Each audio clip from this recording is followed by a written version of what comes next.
Salut tout le monde, avant que la vidéo Naruto commence, je tiens juste à faire une petite parenthèse pour vous informer que c'est juste un re-upload et pas une nouvelle vidéo de Naruto Shippuden puisque YouTube m'a encore cassé les couilles sur cette fameuse vidéo Naruto. Décidément, j'en ai que des problèmes sur cette vidéo. Donc dans cette nouvelle version de ma vidéo Naruto Shippuden, vous aurez tout sauf les extraits de vidéos de l'anime Naruto Shippuden pour illustrer mes propos. Je sais que c'est bien embêtant, c'est bien chiant parce que quand je fais référence à telle scène, malheureusement, vous ne pourrez pas la voir puisque YouTube me censure à fond sur cette vidéo. Mais bon, tant pis, au moins, vous avez mon commentaire, vous avez un peu de montage sur les fanarts de Naruto Shippuden.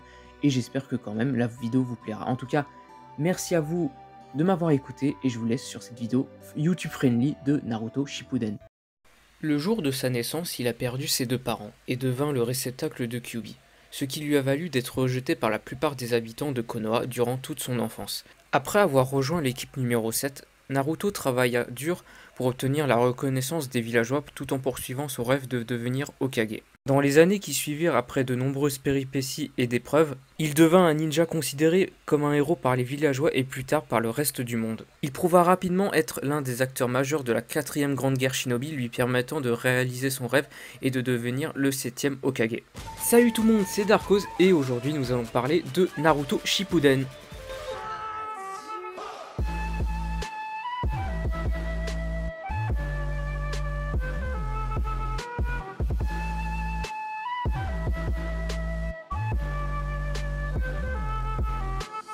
Après cette petite intro travaillée, nous allons parler plus en détail de Naruto Shippuden, de mon expérience de cet animé, parce que je l'ai terminé récemment et j'avais envie d'en parler tout simplement sur ma chaîne YouTube.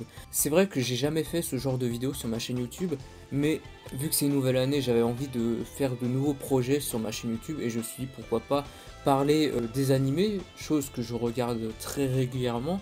J'ai regardé beaucoup d'animés depuis ces dernières années et j'avais envie de vous partager mes expériences sur ma chaîne YouTube, voilà, diversifier un peu des jeux vidéo. J'ai envie d'essayer un nouveau format, parler des animés et des mangas. Et pour un premier épisode où je voulais parler des animés et des mangas, j'avais envie de commencer avec Naruto Shippuden. Comme je l'ai dit tout à l'heure, je l'ai terminé récemment, il n'y a même pas une semaine, et j'avais absolument envie d'en parler sur ma chaîne YouTube, de vous faire, pourquoi pas, découvrir cet univers, et de vous donner mes scènes préférées, celles qui m'ont marqué dans cette vidéo de mon expérience par rapport à Naruto Shippuden. Sur ce, c'est parti.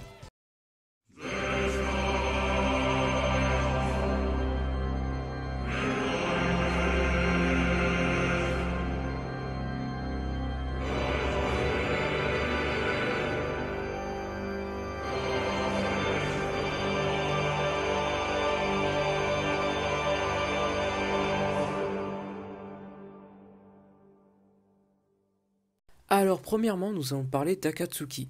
Alors pour résumer rapidement ce qu'est Akatsuki, c'est une organisation qui réunit une dizaine de personnes dans le début de l'anime, provenant de différents pays. Et cette organisation a pour but d'instaurer la paix dans le monde, mais de façon extrême en dominant tout simplement le monde. Afin d'accomplir ces objectifs, les membres de Akatsuki recherchent les démons à queue, les bijus. Les démons à queue qui sont scellés dans des réceptacles comme Naruto ou tout simplement Gaara. Il existe 9 démons et pour pouvoir les capturer efficacement, ils décident de se séparer en binôme. Voilà pour ce qui est du petit résumé. Ce que je trouve génial dans cette idée de groupes criminels qui ont un objectif principal, c'est que ça change comparé aux différents shonen qui existaient à cette époque-là.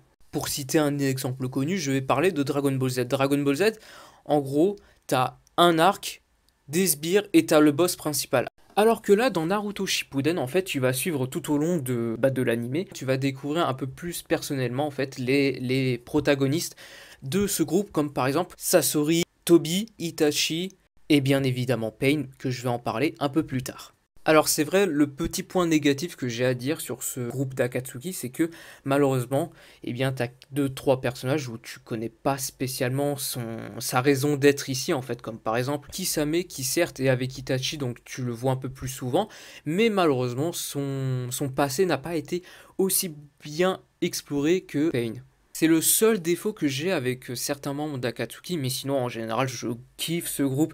Le thème aussi dans l'anime est tout simplement excellent, que ça soit le thème global d'Akatsuki ou tout simplement Pain. Pain, franchement, de toute façon je vais en parler après, je suis obligé, mais ce groupe-là je le kiffe, donc j'étais obligé de le mettre en première position parce que je me suis attaché à beaucoup de personnages de ce groupe, que ça soit Conan, Itachi ou Pain. Un peu Deidara, je le trouvais un peu marrant. Toby aussi, vers la fin, je me suis beaucoup attaché à lui.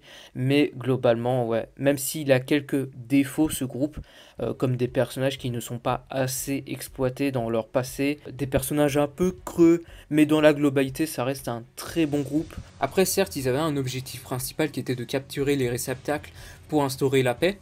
Mais aussi, tu avais des objectifs secondaires dans le groupe, comme par exemple le partenaire de Hidan, j'ai oublié son nom malheureusement, qui lui était un chasseur de primes. Et c'est ça que j'ai trouvé intéressant, c'est que tu suis tout au long de l'aventure un groupe, tu t'attaches à beaucoup de membres, d'autres un peu moins, et des fois tu essayes de te reconnaître dans l'un d'eux.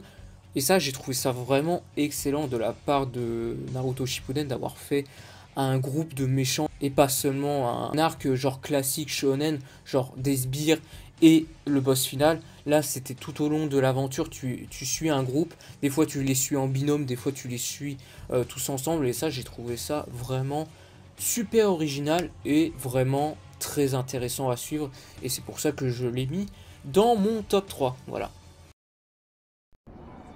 お前はなんでこんなことをすると俺に問う。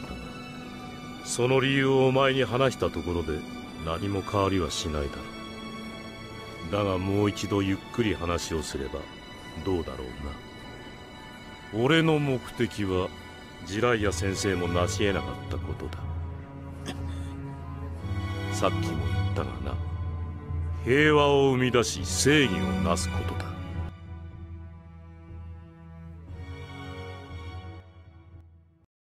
Deuxièmement, nous allons parler en globalité de l'arc Pain.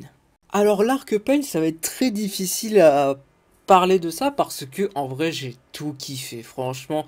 Pour beaucoup, leur arc préféré c'était la quatrième grande guerre Shinobi, mais pour moi personnellement c'est l'arc Pain parce que de A à Z ça a été tout simplement excellent. Alors Pain, c'est, vous l'aurez je pense compris au tout début de la vidéo, c'est mon personnage préféré du groupe Akatsuki.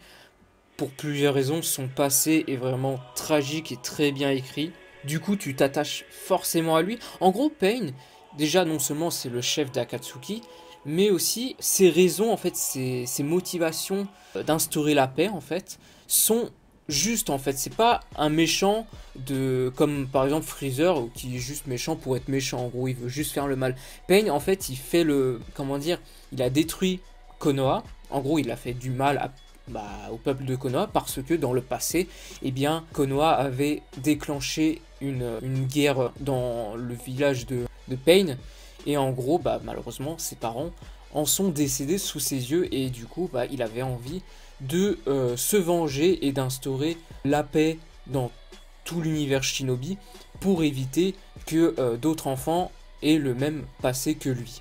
Du coup, tu t'attaches forcément à lui parce que même si certes il emploie la manière forte pour instaurer la paix, ses objectifs en gros sont très valables en fait. Ce n'est pas vraiment un méchant, c'est plus un gentil qui a tourné dans le côté obscur, on va dire ça comme ça, parce que malheureusement il a été victime il a vu ses parents mourir sous ses yeux à cause des ninjas de Konoha. Donc je ne le considère pas comme un méchant, et en plus de ça, quand Naruto réussit à le vaincre et va directement le voir en face à face pour parler, et bien à la fin, Pain s'avoue vaincu et laisse tous ses espoirs en Naruto. Et cette scène, je l'ai trouvée vraiment incroyable.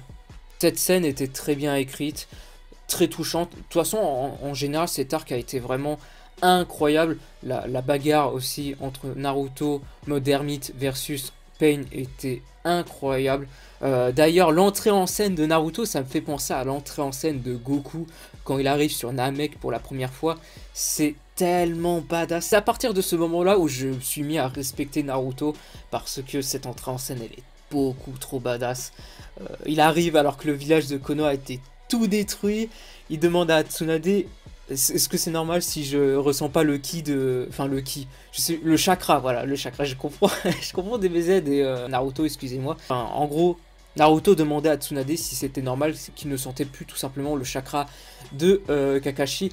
Et à partir de là, voilà, ça commençait à exploser. C'était tout simplement génial. Enfin, en vrai, tout était génial. Je sais pas quoi vous dire. L'entrée en scène de Naruto, quand il arrive sur les débris de Konoha et tout, c'était excellent, c'était tellement badass. La baston en général, c'était vraiment très bien organisé, même si l'animation... En vrai non, l'animation ne date pas de ouf, parce que quand tu regardes d'anciens animés, eh bien aujourd'hui tu vois ça fait un peu vieillot, mais en vrai l'animation, quand je l'ai regardé il y a de cela quelques mois, eh bien ça ne m'a pas dérangé plus que ça, au contraire j'ai trouvé ça super stylé, malgré que ça a quelques années déjà. J'ai trouvé la baston vraiment très bien organisée, même si quand tu fais pause à certains moments, de toute façon vous avez déjà vu je pense des mèmes de cette baston, et bien c'est un peu dégueulasse, mais bon c'est un effet de style pour que les mouvements de baston soient un peu plus fluides, et en vrai même si ça m'a dérangé, parce que même quand tu fais pas pause tu le vois en fait que c'est un peu dégueulasse, notamment le visage de Pain quand il fonce sur Kyuubi, c'était vraiment, c'était vraiment pas beau, mais bon, ça ne m'a pas sorti de la baston. Et globalement, j'ai apprécié. Et le final, quand Naruto va directement voir Pain et Conan, c'était vraiment trop touchant. En général, de toute façon, les arcs principaux dans Naruto, ça se finit par un dialogue de Naruto. Et dans la majorité, Naruto réussit à faire basculer le méchant, entre guillemets, du côté des gentils. Et ça, enfin, même si c'est un peu répété, que c'est un peu cliché, je trouve ça vraiment très bien amené dans l'arc Pain. Ça ne m'a pas dérangé, voilà. Donc pour résumer, pour moi c'est mon arc préféré de tout Naruto Shippuden, même de Naruto en général. C'est un 10 sur 10, pour moi ça fait partie des meilleurs arcs que j'ai vu tout animé confondu. C'est un chef-d'œuvre.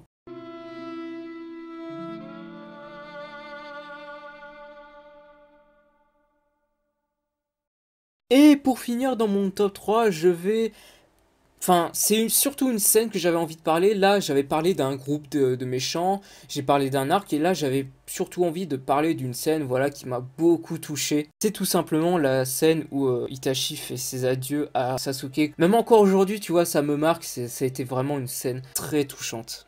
En gros, pour faire un récapitulatif de cette scène, en fait, Itachi, qui était censé être mort, revient à la vie grâce au sort Edo Tensei qui a été lancé par Kabuto. Kabuto en version Orochimaru. Et il avait réussi à déjouer ce sort. En gros, ce sort Edo Tensei ramenait les morts à la vie et ils étaient sous le contrôle de Kabuto qui était en mode Orochimaru.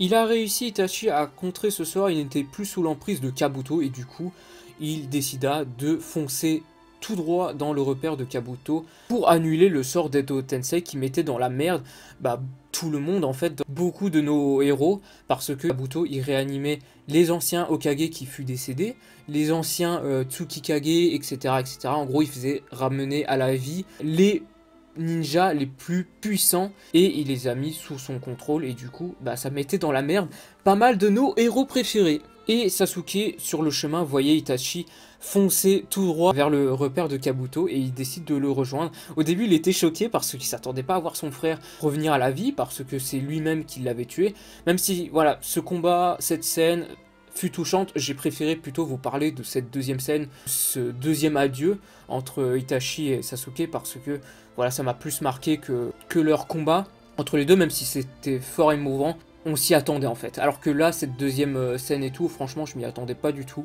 Et je trouve que ça a été plus impactant, plus émouvant que leurs premiers adieux. Et ce que j'ai trouvé génial, c'est que pour la première fois dans l'anime, tu pouvais voir Itachi et Sasuke travailler en binôme pour empêcher Kabuto de réaliser ses plans machiavéliques. Et il réussit tous les deux à piéger Kabuto dans un sort de Izanagi, enfin c'est plutôt Itachi qui a lancé ce sort Izanagi. En gros Kabuto était piégé dans une sorte de boucle infernale où il pouvait en sortir que s'il acceptait ce qu'il était.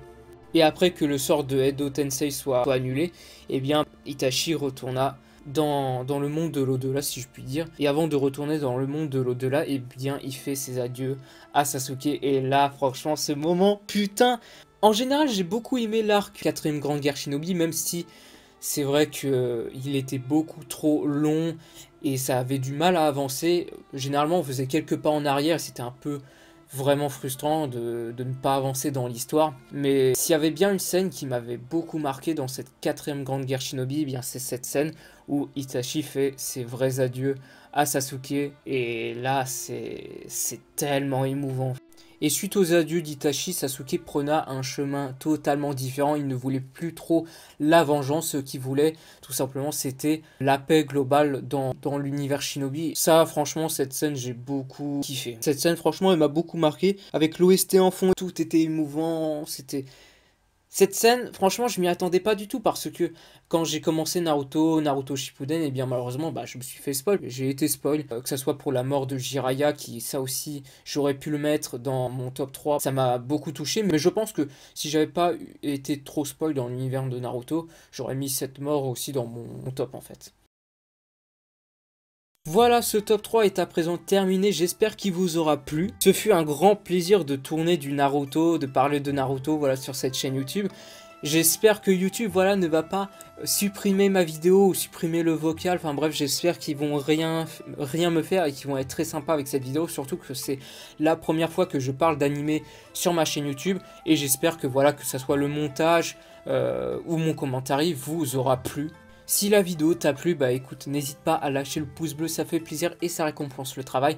N'hésitez pas à me dire dans l'espace commentaire votre top 3 ou votre top 5 ou votre top 10 des meilleurs moments dans Naruto Shippuden. Je serais très curieux de savoir voilà ce qui vous a marqué dans cet animé. Moi, il y avait beaucoup de choses qui m'ont marqué, mais j'ai dû faire un top 3 parce que si j'aurais fait un top 5 ou un top 10, la vidéo aurait pris 20-30 minutes et j'ai pas envie voilà, qu'elle dure trop longtemps. N'hésitez pas à la partager, n'hésitez pas à vous abonner à ma chaîne YouTube pour ne rien rater. C'était Darkose, merci les gens d'avoir suivi cette vidéo. Sur ce, peace.